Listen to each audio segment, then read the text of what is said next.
Hello students, welcome back to Geet Govind academy. My self Kartikeya Singh और आज हम लोग पढ़ने वाले हैं पॉलिटिक्स क्लास 10th का चैप्टर 1 पावर शेयरिंग। बच्चों, ये पावर शेयरिंग चैप्टर बहुत ही आसान है और हम लोग बहुत ही क्विक इसे प्रयास करेंगे खत्म करने का। तो वीडियो के अंत तक बने रहिए और वीडियो समझ में आए तो पूरा का पूरा नोट्स बनाते चलना, थोड़ा थोड़ा थोड़ा लिखते चलना। जो मैं प्रयास करूंगा कि जितना बताऊं आप लोग उतना नोट कर लो, क्योंकि सब इंपॉर्टेंट है जितना बताने वाला हूं मैं आपको। ठीक है, तो चलिए शुरू करते हैं चैप्टर। तो सबसे पहले बच्चों, चैप्टर स्टार्ट करने से पहले हम लोग समझते हैं कि चैप्टर का मतलब क्या है। पावर शेयरिंग आपके चैप्टर का नेम है, तो हम लोग इसको स्टार्ट करने से पहले पहले समझते हैं कि चैप्टर का मतलब क्या होता है। तो पावर मतलब क्या होता है बच्चों? पावर मतलब क्या होता है बताइए? पावर मतलब होता है शक्ति, ठीक है, या ताकत कह सकते हैं हम लोग, ठीक है। और शेयरिंग मतलब क्या होता है? ठीक है, शेयरिंग मतलब क्या होता है? शेयरिंग मतलब होता है बांटना, ठीक है। जैसे किटकैट का प्रचार, चाहे कोई टॉफी वॉफी का प्रचार, जैसे शेयर करते हैं लोग, दूसरे को देते हैं, वो वाला, वो शेयर, ठीक है। तो पावर शेयरिंग जो है, इसका मतलब शक्ति का शेयरिंग, यानी पावर का शेयरिंग यानी शक्ति का वो बांटना। तो इस वर्ड को हम लोग क्या कहते हैं कि यह जो पावर शेयरिंग है वो हमारी डेमोक्रेसी का क्या है? स्पिरिट है। स्पिरिट बोले तो मतलब आत्मा है ये, ठीक है। अगर डेमोक्रेसी में अगर पावर शेयरिंग ना हो तो वो क्या होगा? वो डेमोक्रेसी नहीं रहेगी, ठीक है। तो एक बेसिक पॉइंट आप लोगों को मिल चुका है। मेरे हिसाब से बच्चों के लिए इतना काफी है कि वो समझ चुके होंगे कि पावर शेयरिंग का मतलब क्या होता है, ठीक है। मेन फोकस करते हैं, आप स्टार्ट करते हैं अपना चैप्टर। और अगर इसके बारे में बच्चों थोड़ा सा डीप जानना है आप लोगों को, तो बस थोड़ा सा आप लोगों को क्या करना है कि क्लास 9th का चैप्टर 1 है ये डेमोक्रेसी, उसको आप लोग एक बार पढ़ लेंगे। नहीं तो मैं प्रयास करूंगा कि इसी चैप्टर में जगह जगह जहां पे भी जरूरत पड़ेगा आप लोगों को क्लियर कर दिया जाएगा, जो भी डाउट होगा। ओके, चलो।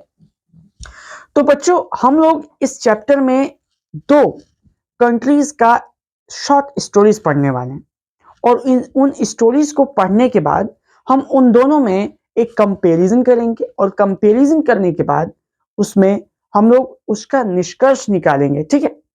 और उसके बाद से लास्ट में देखेंगे कि जो पावर्स है वह कितने जगहों में बटा होता है, गवर्नमेंट में, सोशल ग्रुप्स में, पार्टीज में, अलग अलग जगहों पे कैसे कैसे पावर, किन किन लोगों के पास पावर डिवाइडेड है, ठीक है, पूरे सिस्टम में, पूरी डेमोक्रेसी में, ठीक है। तो शुरू करते हैं। सबसे पहले हम लोग अपना एक स्टोरी से, और हम लोग किसका स्टोरी शुरू करेंगे? तो स्टोरी शुरू करेंगे हम लोग बेल्जियम का।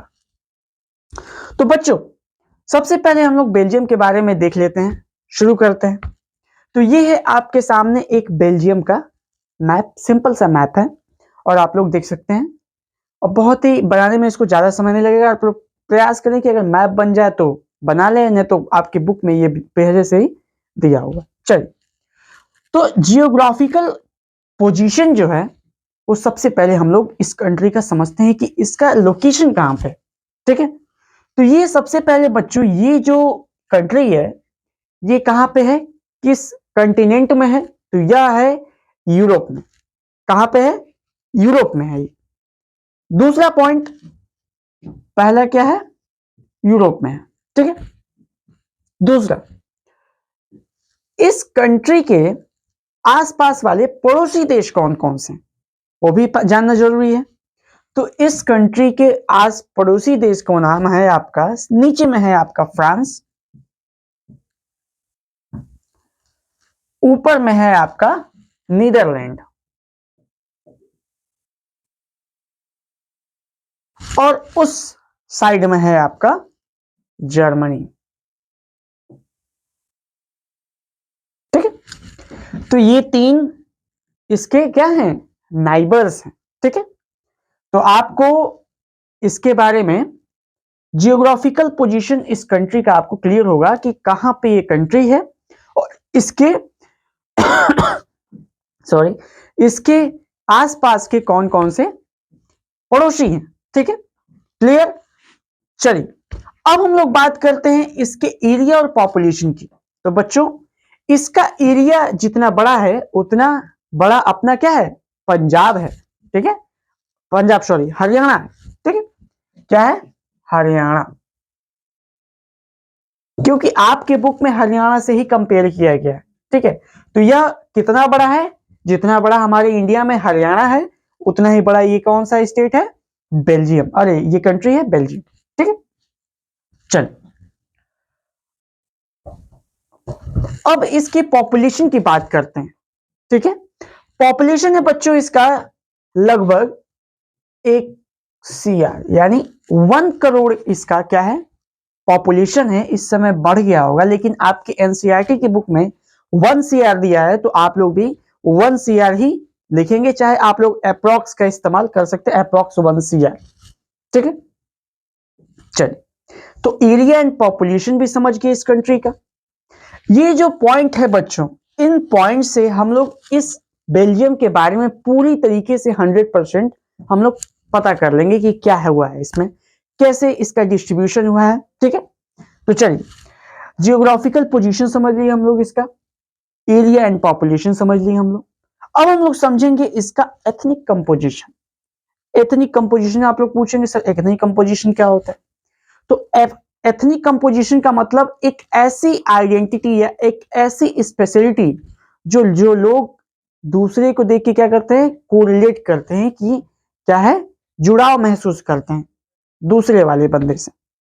वो आपका किसी भी चीज से हो सकता है, जैसे हिस्ट्री हो सकता है सेम हो उन लोगों का, लैंग्वेज सेम हो, भाषा सेम हो, बॉडी स्ट्रक्चर सेम हो, चाहे बॉडी स्ट्रक्चर कह सकते हैं या फिर स्किन कलर सेम हो।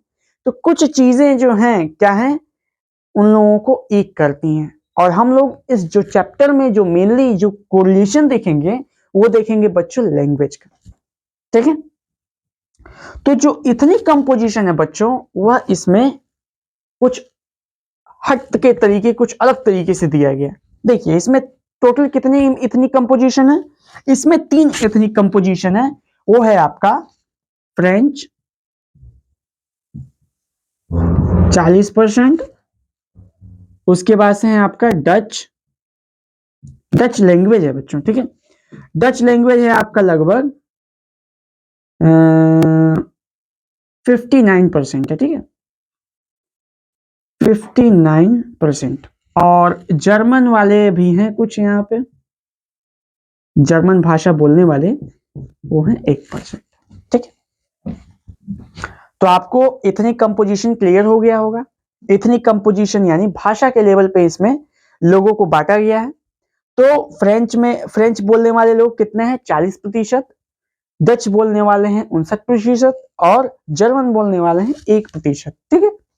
तो ये है इस बेल्जियम कंट्री का एथनिक कंपोजिशन, ठीक है। अब हम लोग बात करते हैं बच्चों कैपिटल के बारे में, क्योंकि इस बेल्जियम के कंट्री में कैपिटल का बहुत ही जबरदस्त रोल है, क्योंकि यहाँ पे सब खेल उल्टा है। खेल उल्टा किस तरीके से बच्चों, कि जो इनका जो मेजोरिटी है डच वालों का, डच लैंग्वेज वाले हैं जो, उनका पूरी कंट्री में क्या है 59% है, लेकिन उसके जो स्टेट है यानी जो कैपिटल है, ये वाला ये कैपिटल है बच्चों, जिसका नाम है ब्रुसेल्स। क्या है बच्चों, बेल्जियम की राजधानी का नाम क्या है, ब्रुसेल्स। और इस ब्रुसेल्स में क्या है, उल्टा खेला कर गया है, ठीक है, उल्टा हो गया है। अब यहाँ पे क्या हो गया है कि लगभग 60 से 80 हो गया है तुम्हारा क्या, फ्रेंच, और लगभग 20 से 40% हो गया है क्या, डच, ठीक है। ये है यहाँ का कैपिटल का कुछ अलग कॉम्बिनेशन है, ठीक है। और ये जो चीज है आपका, जो कैपिटल में जो इनकी जो आबादी है वह क्या है, पूरे कैपिटल की आबादी नहीं है, कैपिटल में इनकी कम है, लेकिन कैपिटल में अधिक है लेकिन कंट्री पे कम है, और जिनका कंट्री पे अधिक है उनका कैपिटल में कम है। यानी डच का पूरी कंट्री पे क्या है, मेजोरिटी है, और फ्रेंच का माइनॉरिटी है। लेकिन अगर हम कैपिटल की बात करें तो कैपिटल में फ्रेंच का मेजोरिटी है और डच का माइनॉरिटी, ठीक है। तो मेजोरिटी और माइनॉरिटी तो आई होप सो आप लोग समझते होंगे, मैं बता देता हूं। मेजोरिटी बच्चों उसे कहते हैं, मेजोरिटी जिसके पास बहुमत हो, यानी ज्यादा जिसकी संख्या होती है, ठीक है, जिसकी नंबर्स ज्यादा होते हैं, ठीक है। जैसे एक एग्जांपल देता हूं कि मान लीजिए दो लोग इलेक्शन लड़ रहे हैं, ठीक है। मान लीजिए एक ए पार्टी है और एक बी पार्टी है, ठीक है। दोनों पार्टियां क्या कर रही हैं, इलेक्शन लड़ रही हैं। टोटल गांव में लोग लगभग 500 हैं, ठीक है। तो ए वाली पार्टी को पड़ गया 200 और बी वाली पार्टी को पड़ गया 250, और 50 वोट पड़ा ही नहीं। मान लो पूरे हर इलेक्शन में तो 100% वोटिंग होती ही नहीं है, तो इसमें क्या हो गया, एक को 200 पड़ी, एक को 250 पड़ गया, तो इसके पास क्या आ गई, मेजोरिटी आ गई। मेजोरिटी का मतलब इसके पास लोगों का साथ क्या पड़ा है, ज्यादा मिला है इसको इससे, इसलिए ये बंदा क्या हो गया है, मेजोरिटी है, तो इसकी क्या हो गई, ये पावर हो गई, ठीक है। कुछ इसी तरीके से यहां पे भी देखने को मिला था 1950 से लगाए 1916 के बीच, जो कि डच और फ्रेंच लोगों में बहुत बड़ी क्या हो गई, झड़प का विषय बन गया। कैसे झड़प का विषय बना कि जो फ्रेंच लोग थे वो क्या थे, रिच थे, और वो लोग क्या थे, पावरफुल भी थे, ठीक है। और वो लोग कोई भी काम क्या करते थे, करवा लेते थे, हो जाता था उनका, और उनको पढ़ाई हर चीज सुविधाएं अच्छी मिलती थी। लेकिन जो डच लोग थे उनकी आबादी भले ही अधिक थी, लेकिन वो लोग क्या थे, थोड़े पैसे रुपये से कमजोर थे, और जिसके वजह से एक विद्रोह टाइप का एक देखने को मिला इन दोनों के बीच में 1950 से 60s के बीच में, ठीक है। तो आई होप सो दैट आप इस बेल्जियम का पूरा एक दिमाग में आपकी एक पूरा स्ट्रक्चर बन गया होगा कि बेल्जियम की क्या है, एक मोटा मोटी कहानी आपको समझ में आ गई होगी, ठीक है। अब हम लोग समझेंगे श्रीलंका की कहानी, ठीक है। तो श्रीलंका की कहानी समझते हैं हम लोग। तो ये आ गया आपका श्रीलंका। श्रीलंका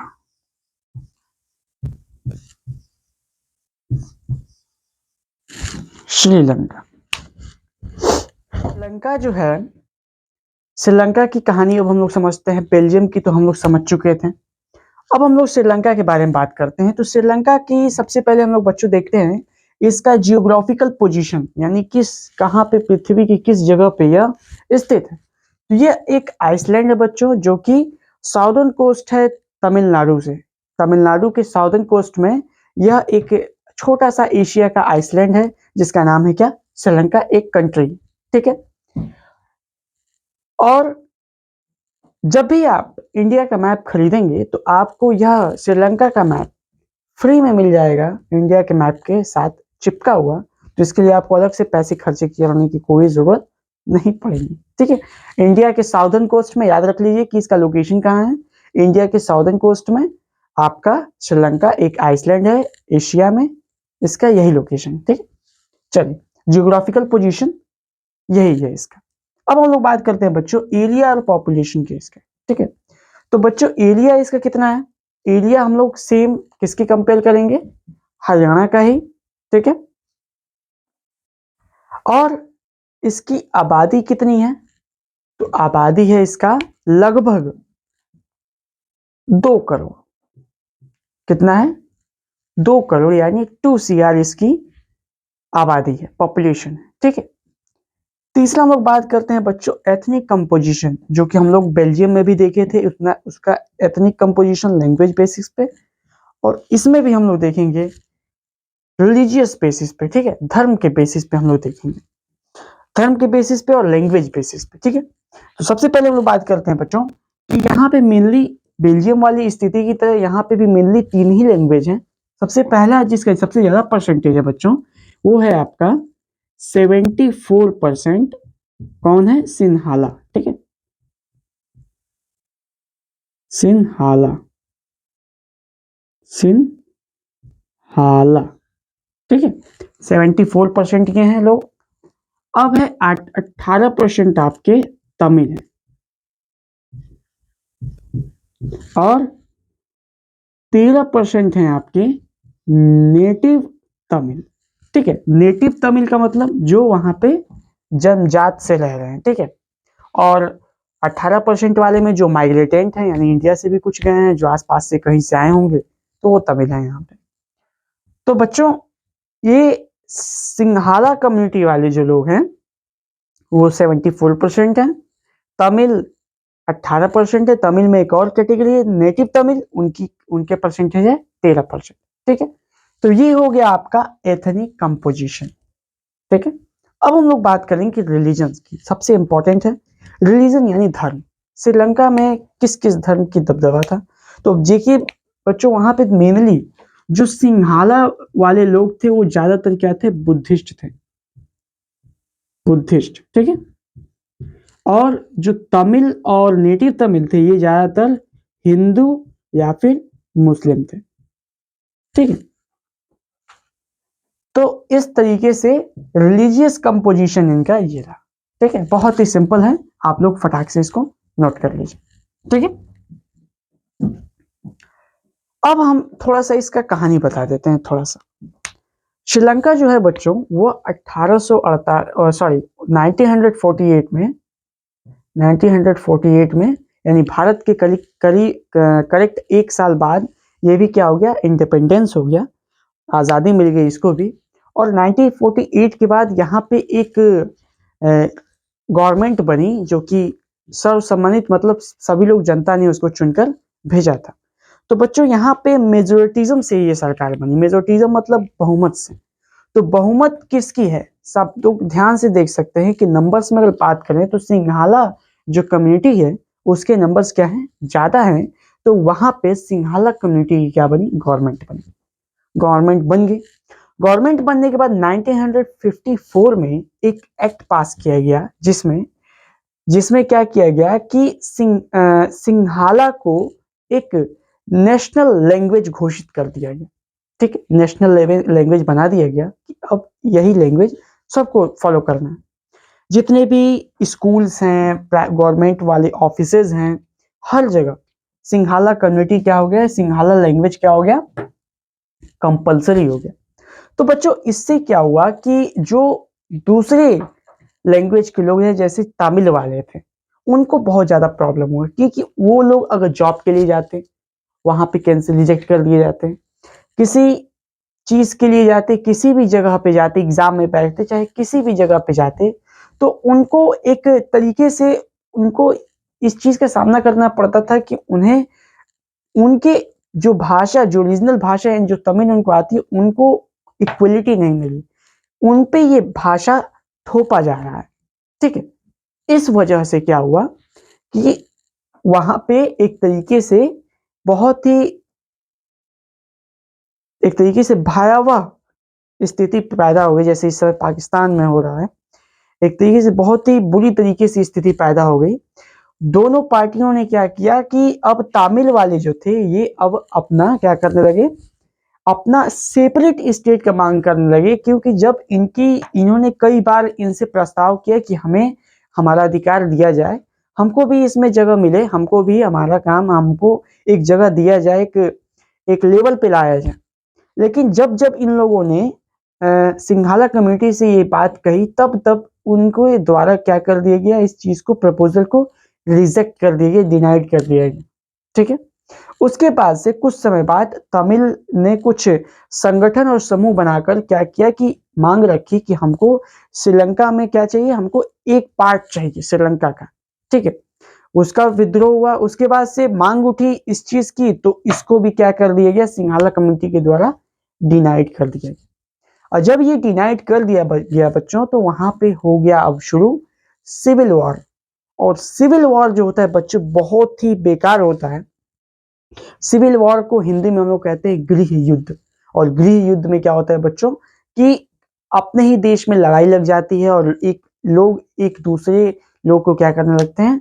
मारने लगते हैं, धर्म और जात के देखते हुए। ठीक है, मान लीजिए यहाँ पे तमिल वाले सिंघाला के दुश्मन हो गए और सिंघाला वाले तमिल के दुश्मन हो गए, तो उस तरह क्या हुआ कि कई क्या परिवार बिगड़ गए, उखड़ गए, खत्म हो गए।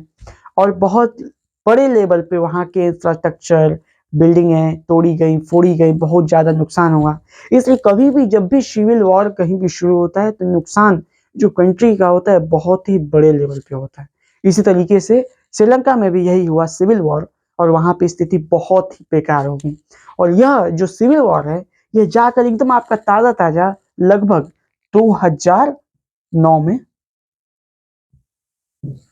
खत्म हुआ है। ठीक है, तो आई होप सो दैट आप लोग श्रीलंका का जो पूरा का पूरा एक स्ट्रक्चर है आप लोग समझ गए होंगे। चलिए अब हम लोग पढ़ेंगे अगला, एकोमोडेशन इन बेल्जियम। किस तरीके से हम लोग देखेंगे कि वहां के बेल्जियम में क्यों नहीं श्रीलंका जैसी स्थिति क्रिएट हुई, आखिर वहां के लीडर ऐसा कौन सा काम कर दिए, ऐसा कौन सा तीर मार दिए कि वहां पे सिविल वॉर जैसा कुछ हुआ ही। हम लोग एकोमोडेशन समझते हैं। सबसे पहले बेल्जियम ने क्या किया कि उसने क्या किया कि इक्वल नंबर ऑफ मिनिस्टर्स, यानी जो मिनिस्टर्स हैं उनको क्या किया, सेंट्रल और स्टेट दोनों में क्या किया, इक्वल किया। ठीक है, सेंट्रल गवर्नमेंट में भी क्या होंगे, बराबर रहेंगे, स्टेट गवर्नमेंट में भी बराबर रहेंगे। ठीक है, क्यों, फ्रेंच स्पीकिंग और अरे सॉरी फ्रेंच और डच दोनों के दोनों क्या रहेंगे, इक्वल नंबर रहेंगे। दूसरा क्या किया, स्पेशल लॉज बनाए। ठीक है, स्पेशल लॉज बनाए, जिन लॉज की मदद से क्या हुआ कि दोनों ही लैंग्वेज को बराबर प्रेफरेंस दिया गया हर जगह, जिसके वजह से किसी भी तरीके का श्रीलंका वाली स्थिति नहीं दिखी। इसको मैंने शॉर्ट फॉर्म में लिखा है बच्चों कि आप लोग भी ऐसे नोट करेंगे, आप लोग फुल चाहें तो फुल भी नोट कर सकते हैं। ठीक है, स्पेशल लॉज है असल का मतलब, इसका मतलब यह है कि स्पेशल लॉज बनाए गए कि किसी को भी क्या हो, किसी भी ग्रुप को प्रॉब्लम ना। तीसरा इन्होंने क्या किया, इन्होंने सब कोऑर्डिनेट सिस्टम लाया, जिसकी वजह से स्टेट वाले जो भी मान लीजिए स्टेट कोई भी डिसीजन लेता है उसको क्या होता है, सेंट्रल गवर्नमेंट को अनुमति लेने की कोई जरूरत नहीं है, वह स्वतंत्र है स्टेट गवर्नमेंट अपना खुद से डिसीजन ले सके। ठीक है, तो ये लॉ इंप्लीमेंट किया गया और ये सिस्टम लाया गया कि स्टेट गवर्नमेंट अपना फ्रीली काम कर सकती है। ठीक है, वो ऊपर वाले को जवाबदेही नहीं रहेगी। अगला है बच्चों, इन्होंने क्या काम किया, अगला क्या किया कि जो ब्रुसेल है, जो कि मैंने आपको पिक्चर में दिखाया था, ब्रुसेल जो कि राजधानी है बेल्जियम की, वहां पे क्या किया गया कि दोनों यानी फ्रेंच और डच दोनों को बराबरी नंबर ऑफ सीट इक्वल दिए गए, जिससे कोई भी दिक्कत ना हो, स्टेट में भी बराबर और कैपिटल में भी बराबर। ठीक है, लास्ट और फाइनल है, इन्होंने क्या किया, इन्होंने कम्युनिटी गवर्नमेंट बनाई। कम्युनिटी गवर्नमेंट मतलब जैसे हम लोगों के यहाँ क्या होता है कि सेंट्रल गवर्नमेंट, स्टेट गवर्नमेंट और पंचायत, तो वहां पे क्या होता है, सेंट्रल गवर्नमेंट, स्टेट गवर्नमेंट और कम्युनिटी गवर्नमेंट। तो कम्युनिटी गवर्नमेंट क्या होती है कि किसी भी रीजनल से कहीं से लोग क्या हो सकते हैं, चुन सकते हैं, वहां पे कोई दिक्कत नहीं कि कोई एक ही लैंग्वेज वाला ज्यादा चुन रहा है तो कोई दिक्कत नहीं, इसीलिए चुन रहा है वहां पे कि जो लोकल लेवल पे जो इश्यूज हैं वो वहीं के लोग चुने हुए वहीं पे क्या कर देंगे, सॉल्व कर देंगे। इसीलिए बच्चों थर्ड लेवल ऑफ गवर्नमेंट की जरूरत पड़ती है हर जगह। ठीक है, तो इन लोगों ने कम्युनिटी गवर्नमेंट बनाया, और याद रखिए कम्युनिटी गवर्नमेंट क्या है, थर्ड टियर ऑफ गवर्नमेंट है, तीसरी गवर्नमेंट है। ठीक है, सबसे निचली गवर्नमेंट है, जिसमें कोई भी ऐसा सीट अनुमानित नहीं किया है कि सिर्फ ये चुनेंगे, चाहिए इनको इतना चुनाव दिया जाएगा।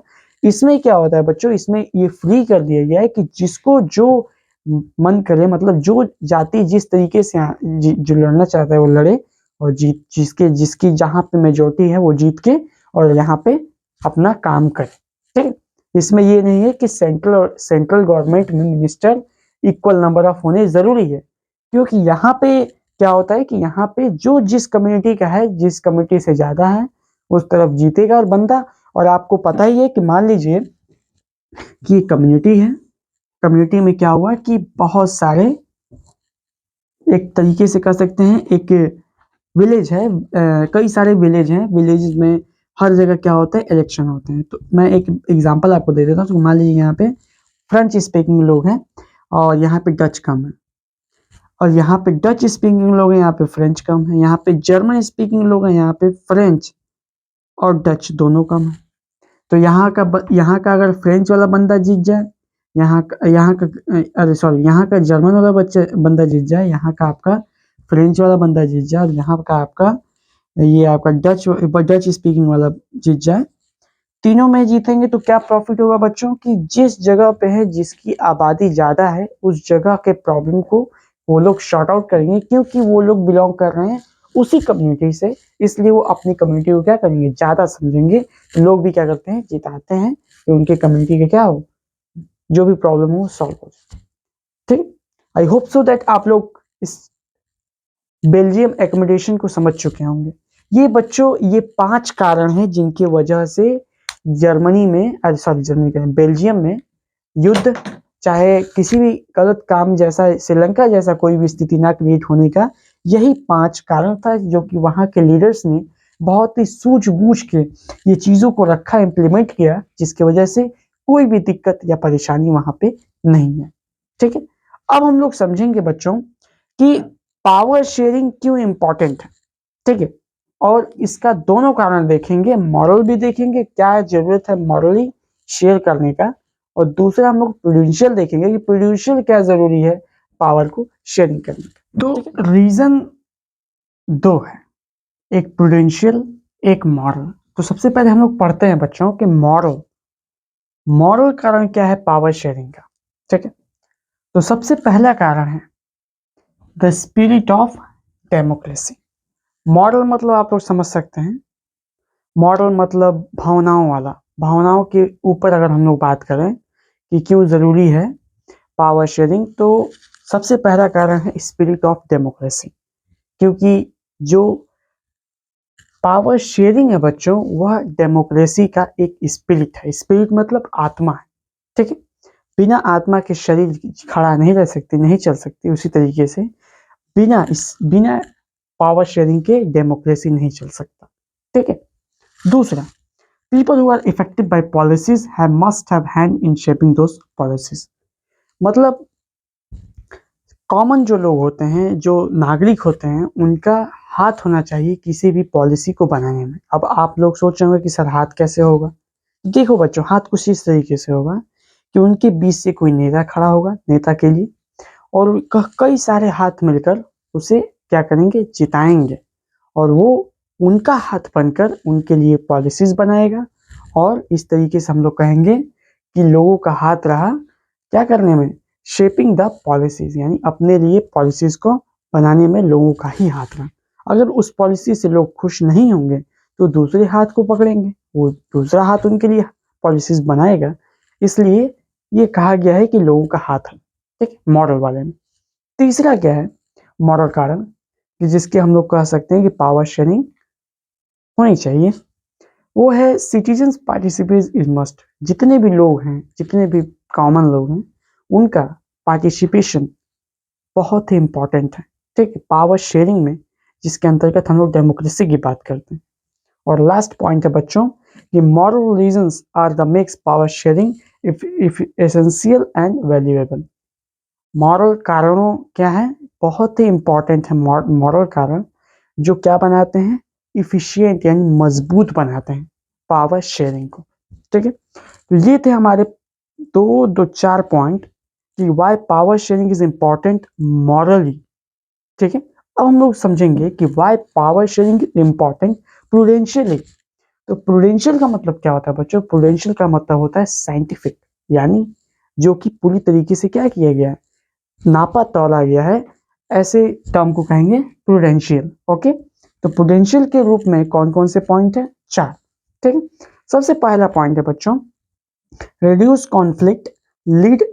सबसे पहले काम क्या करता है पावर शेयरिंग, जो कॉन्फ्लिक्ट होता है, जैसे श्रीलंका में हम लोगों ने देखा कॉन्फ्लिक्ट हुआ, अगर वहीं पे क्या होता है कि बराबर बराबर मिल गया रहता पावर को, तो कॉन्फ्लिक्ट नहीं होता। कॉन्फ्लिक्ट नहीं हुआ तो वहां पे क्या हुआ, वायलेंस हुआ, और वायलेंस हुआ और पॉलिटिकल क्या हो गया, सत्ता हट गई वहां की श्रीलंका जैसे। अगर वहां पे क्या होता, कॉन्फ्लिक्ट अगर कम करते तो वहां पे सत्ता रहती और सब चीज नॉर्मल रहता। ठीक है, लेकिन क्या हुआ, अगर रिड्यूस कॉन्फ्लिक्ट करना है तो क्या करना पड़ेगा, पावर को शेयर करना पड़ेगा। ठीक, दूसरा कारण prevent group from over stepping. कई सारे संगठन क्या होते हैं कि सबकी एक सीमा होती है, और उस सीमा से अधिक वो नहीं जा सकते, उससे आगे नहीं बढ़ सकते। वो कौन डिसाइड करता है? Power sharing. पावर शेयरिंग एक इम्पॉर्टेंट क्लू होता है, एक कड़ी होता है जो कि डिसाइड करता है कि इस बंदे का इतना पावर है, अब इससे अधिक वो लाइन क्रॉस, लिमिट को क्रॉस नहीं कर सकते। ठीक है, इसलिए इंपॉर्टेंट है प्रूडेंशियली पावर शेयरिंग। तीसरा, no single group can be subvert the constitution power. कोई भी संगठन क्या कर सकता है? कॉन्स्टिट्यूशनल पावर को क्या कर सकता है? नष्ट नहीं कर सकता, खत्म नहीं कर सकता, कोई भी सिंगल ग्रुप। ठीक है, और when the power is not shared it oppresses majority and minority। अगर पावर का बंटवारा नहीं होगा तो जो मेजोरिटी में है उसको भी दिक्कत होगी, जो माइनॉरिटी में है उसको भी दिक्कत होगी। इसलिए जब पावर का शेयरिंग होगा तभी मेजोरिटी और माइनॉरिटी दोनों मिलकर क्या करेंगे? इक्वली बैलेंस करके रहेंगे। अगर नहीं रहेंगे तो कॉन्फ्लिक्ट होगा, वायलेंस होगा और पॉलिटिकल इनस्टेबिलिटी आ जाएगा। ठीक है, तो आई होप सो दैट आप लोग समझ गए होंगे कि why power sharing is important. Reason दो तरीके से आप लोग दे सकते हैं कि पावर शेयरिंग इंपॉर्टेंट किन किन वजहों से है। तो पावर शेयरिंग इंपॉर्टेंट दो वजहों से, एक है मॉरली और एक है प्रूडेंशियली। ये दोनों पॉइंट बच्चों आप लोग, चार चार पॉइंट है दोनों के, दोनों को चार चार पॉइंट एकदम दिमाग में आप लोग सेट कर लीजिए, बहुत इंपॉर्टेंट है। ठीक है, अब हम लोग बढ़ते हैं चैप्टर के लास्ट तरफ, अंतिम के तरफ, और लगभग लगभग 12 बज चुका है रात का और लास्ट पॉइंट बचा हुआ है, बस उसको कराकर हम लोग चैप्टर को समाप्त करते हैं। तो पावर जो है वो इतने सब डिफरेंट जगहों पे शेयर होता है डेमोक्रेसी में। ठीक है, तो सबसे पहले हम लोग स्टार्ट करते हैं सोशल ग्रुप्स। सोशल ग्रुप्स बच्चों एक ऐसा ग्रुप्स होते हैं जो कि सरकार को क्या करते हैं? गवर्नमेंट को फोर्स करते हैं क्या करने के लिए? लॉज में इंप्लीमेंटेशन के लिए। ऐसे इस ग्रुप्स को सोशल ग्रुप कहा जाता है, जिसका एग्जांपल आप लोग दे सकते हैं। क्या चीज के लिए फोर्स कर सकते हैं? डाउरी यानी दहेज के लिए, और कई सारे लॉज के लिए। जैसे आप लोगों का एक नया नया में किसान आंदोलन हुआ था शुरू, तो उसमें बहुत सारे लोगों के साथ कुछ सोशल ग्रुप्स भी थे। ठीक है, और सोशल मूवमेंट कर रहे थे। ठीक है, तो इसके चलते सरकार को विवश होकर वो चीज को वापस लेना पड़ा। तो ये होता है सोशल मूवमेंट, जिसमें क्या होता है? गवर्नमेंट को फोर्स किया जाता है। ठीक है, दूसरा है बच्चों different organ of the government. सरकार के मेनली कितने अंग होते हैं? तीन ऑर्गन्स होते हैं जो कि आपको याद रहने चाहिए। पहला है एग्जीक्यूटिव, लेजिस्लेटिव और जुडिशरी, जिसे हिंदी में न्यायपालिका, कार्यपालिका और विधायिका, तीन नाम से हम लोग इसे जानते हैं। एक लॉ बनाता है, एक लॉ को इम्प्लीमेंट करता है, और तीसरा का काम है कि अगर दोनों में से कोई डिस्प्यूट करता है तो उसको मैटर को सॉल्व करता है, यानी इंपायर का रोल करता है जुडिशरी, न्यायपालिका। ठीक है, चलिए ये हो गया। अब हम तो देखेंगे प्रेशर ग्रुप क्या होते हैं। तो प्रेशर ग्रुप बच्चों वो होते हैं ग्रुप जो कि क्या होते हैं? गवर्नमेंट को इन्फ्लुएंस करते हैं, फोर्स करते हैं, इन्फ्लुएंस करके फोर्स करते हैं कि वो क्या करे? अपने लॉज में क्या करे? बदलाव करे। ठीक है, इन्फ्लुएंस करते हैं कैसे? कौन इन्फ्लुएंस कर सकता है? कोई बड़ी पर्सनालिटी, कोई बड़ा बिजनेसमैन। ठीक है, तो जहां इन्फ्लुएंस करने की बात आ रही है बच्चों, वहां पे प्रेशर ग्रुप्स हो जाएंगे। ठीक है, गवर्नमेंट को इन्फ्लुएंस करके फोर्स करती है, और वो कौन कर सकते हैं? वो कर सकते हैं कोई बड़ा लीडर, या फिर कोई स्पेशल, या फिर कोई बड़ा बिजनेसमैन, बिजनेसमैन टाइकून। ठीक है, तो आपको क्लियर हो गया प्रेशर ग्रुप के बारे में भी। चलिए अब हम लोग बात करते हैं among the different level eight government at different level. तो आप लोगों को पता होगा कि जो गवर्नमेंट है वो दरअसल तीन पार्ट में बटा हुआ है। ठीक है, अलग अलग लेवल में बात करें तो पहला है सेंट्रल, केंद्र सरकार, उसके नीचे आता है स्टेट यानी राज्य सरकार, और उससे नीचे आता है पंचायत और या म्युनिसिपालिटी। ठीक है, तो इस तरीके से क्या होता है? लेवल ऑफ डिवीजन होता है, जिसमें पावर सबको अलग अलग दिए हुए होते हैं। ठीक है, तो ये है at different level power division. ठीक, अब हम लोग अगला बात करते हैं डिफरेंट सोशल ग्रुप्स। कई सारे सोशल ग्रुप्स होते हैं, ठीक है, जिनके अंदर क्या होता है, पावर बटा होता है, ठीक है।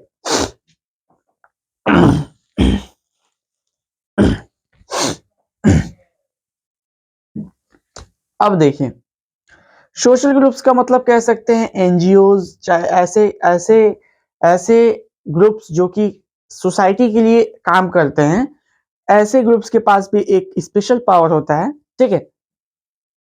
अब लास्ट है बच्चों पॉलिटिकल पार्टीज। जितने पॉलिटिकल पार्टीज है बच्चों, उनके पास भी पावर होते हैं। सबसे पहले क्या करते हैं वो लोग, पहले कंपटीशन करते हैं, ठीक है, कंपटीशन करते हैं, और कंपटीशन के बाद अगर जीत नहीं पाते हैं तो सबसे पहले क्या करते हैं, कंपटीशन, कंपटीशन के बाद कोलिशन, कोलिशन, ठीक है, और कोलिशन के बाद सेटअप कह सकते हो आप लोग। सबसे पहले अपने में आपस में क्या करते हैं, कंपटीशन करते हैं नेता नेता, ठीक है। उसके बाद से पावर में अगर कमी पड़ जाती है, मान लो एक जगह है जहां पे आपको क्या कहा जाता है उसको, बहुमत साबित करने के लिए लगभग 25 सीटें चाहिए, और कोई पार्टी है जो कि 16 ही सीट पर अटक गई है और एक का आया है 12 सीट, तो उसमें क्या होगा बच्चों, उसमें ये होगा कि वह दूसरी जो छोटी पार्टी होगी, जो निर्दलीय पार्टी होगी, हो सकता है उसके साथ गठजोड़ कर ले, और गठजोड़ करके क्या बना दे, वहां पे एक गवर्नमेंट बना दे, ठीक है। तो ये हो जाएगा क्या, कोलिएशन। अब कोलिएशन के बाद क्या होगा कि अब गवर्नमेंट बन चुकी है, अब वो क्या करेगी, अपने पावर्स के साथ वहां पे रूल करेगी और लोगों की प्रॉब्लम सॉल्व करेगी। तो बच्चों इस तरीके से हमारा power is share among all the government authorities, इस तरीके से होता है। तो आप लोग एक सिंपल तरीके से आप लोग याद कर सकते हो, इसको पेज पे लिखिए, एक बार, दो बार, चार बार लिखेंगे आप लोग, तो आपको अपने ऑटोमेटिकली याद हो जाएगा एक चीज। और जब एक बार याद कर लेंगे तो इसमें आपको पता ही हो जाएगा सोशल ग्रुप में कौन से होते हैं जो फोर्स करते हैं गवर्नमेंट को, different level of organ of government कौन कौन से हैं, एग्जीक्यूटिव, लेजिस्लेटिव और जुडिशरी, ठीक है। और इसमें क्या है, प्रेशर ग्रुप्स, प्रेशर ग्रुप्स में आप लोग बोल सकते हैं बिजनेस टाइकून, जो कि सरकार को क्या करते हैं, इन्फ्लुएंस करते हैं, फोर्स करते हैं, ठीक है। Among the groups of different level, तो इसमें central government, state government, panchayat, municipality, ठीक है। इसमें क्या है, different social group, social group में आप लिख सकते हैं एनजीओज, ठीक है। और एनजीओज के अलावा कुछ रिलीजियस ग्रुप्स भी होते हैं। रिलीजियस ग्रुप्स का मतलब जैसे कुछ रिलीजियस ग्रुप्स में आप लोग बजरंग दल कह सकते हैं, आरएसएस कह सकते हैं, ये सब रिलीजियस ग्रुप्स है, ठीक है। और उसके बाद से है बच्चों पॉलिटिकल पार्टीज। तो पॉलिटिकल पार्टीज के अंदर आप लोगों को पता है कई सारी पॉलिटिकल पार्टीज हैं। पॉलिटिकल पार्टीज करती क्या है, कंपटीशन, कोलिशन और सेटअप, ठीक है। तो इसी के साथ बच्चों ये हमारा चैप्टर समाप्त हो गया, और मिलते हैं नेक्स्ट वीडियो में। Thank you.